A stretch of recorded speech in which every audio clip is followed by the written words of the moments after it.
ভালোবাসা হবে মানে ভালোবাসা হবে। দেখতে পারেন, পছন্দ হলে তো হলোই। আজ নয় থাক, কাল নয় আসে দেখ। আচ্ছা, এই টুরিটা কি এটা আপনার নাম্বার? ওটা আমার নাম্বার হতে যাবে কেন? না, আপনি বাড়ি হলো না? এটা আমার মামার নাম্বার, এই বাড়ির মালিক উনি। কারেন্ট আছে? আছে গ্যাস আছে? আছে পানি আছে? আছে। তাহলে তো সব ঠিকঠাক আছে। কালকে সকাল সকাল তাহলে দেখা হচ্ছে। আসি, ভালো থাকবেন।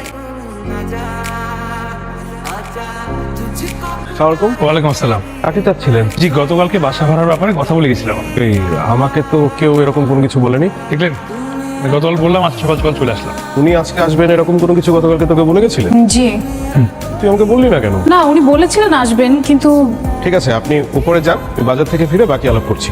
ওকে, ঠিক আছে, তাহলে আচ্ছা, আপনি তো বাসাটাই দেখলেন না, কোনো কিছু না দেখে না জেনে শুনে এভাবে একেবারে চলে এলেন। ভাষাটা ভালো লেগে গেল তো, তাই বাসাটা দেখার আর প্রয়োজন অনুভব করি নাই। গতকালকে তো আপনার সাথে বাসা ভাড়া নিয়ে কোনো কথাই হলো না। গতকাল হানিতে কি হয়েছে? আজকে হবে। ভাড়া কত, এখানকার নিয়ম কানুন কি, কোনো কিছুই তো আপনি জানেন না। এত টেনশন নেওয়ার তো কিছু নাই। একবার যখন চলে আসছি সব কিছু জেনে নেব। আচ্ছা, আপনার ফ্যামিলি মেম্বার কতজন? একজন, কোনো ঝুট ঝামেলা নেই। সকালে হাওয়া খাওয়া, রাতে বাড়ি ফিরে কাজ হয়েছে। একজন তো ভাড়া হবে না। এখন একজন, কদিন পর দুজন। কয়দিন পর দুজন মানে আপনার ওয়াইফ কতদিন পরে আসবে? যতদিন না বিয়ে হচ্ছে। মানে আপনি কি তাহলে ব্যাচেলার? ব্যাচেলার হয়ে ঢুকেছি, কিন্তু খুব বেশি দিন ব্যাচেলার থাকতে হবে না আমার ধারণা।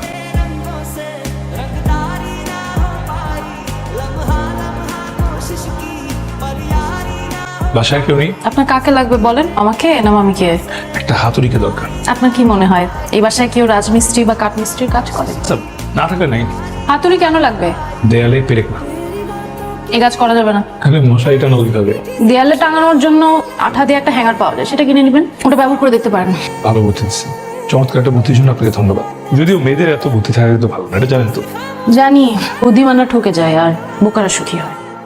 সুন্দরী মেয়েরা অবশ্য বোকা হয়, সেদিক থেকে আপনি নিশ্চিত থাকতে পারেন।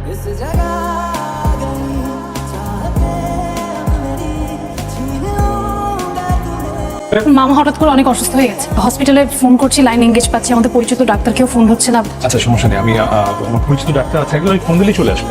টেনশনটা একটু বেশি করে ফেলেছেন, ভয়ের কোনো কারণ নেই, আপনার তেমন কিছু হয়নি। ইনজেকশন দিয়ে দিয়েছি, ইনশাল্লাহ ঠিক হয়ে যাবেন। কামরুলকে বলো গেট খুলে দিতে। বলতে হবে না, দেয়াল টপকে ঢুকছে। কালকে এটা বলতে হবে তাকে। জি মামি। ছেলে কিন্তু বেকার। জানি। আপাদুল্লাহ ভাইকে আমি কিভাবে ম্যানেজ করব? বেশি দিন বেকার থাকবে বলে মনে হচ্ছে না আমার। তাই কিভাবে মনে হলো? একটা রহস্য আছে। কি রহস্য? ওই যে ডাক্তার বন্ধুটা বললো না, এবার কতদিন থাকবি। দরজার আড়াল থেকে কথা শুনে শুনে অনেক দূরে এগিয়ে গেছো, এখন আর এখানে দাঁড়িয়ে দাঁড়িয়ে রহস্যের জট খুলতে হবে না। যাও ঘুমাতে যাও। আপনাকে কালকে গেট কে খুলে দিয়েছে? কেউ না, দেয়াল টপকে ঢুকেছে।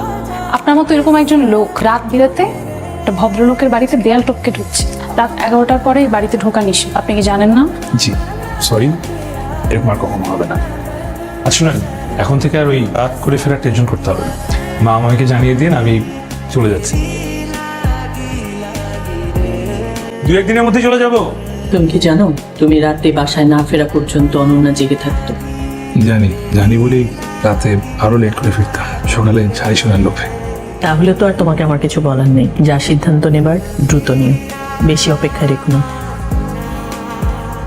শুনুন, আমাকে বলছেন? এখানে আশেপাশে আর কাউকে দেখতে পাচ্ছেন নাকি? না। এটা একটু আমাকে কষ্ট করে গেটে ঝুলিয়ে দিতে পারবেন? এক্সকিউজ মি, ভালোবাসা হবে? ভালোবাসাও হবে, ভালো ভাষাও হবে, কোনটা চাই? দুইটাই।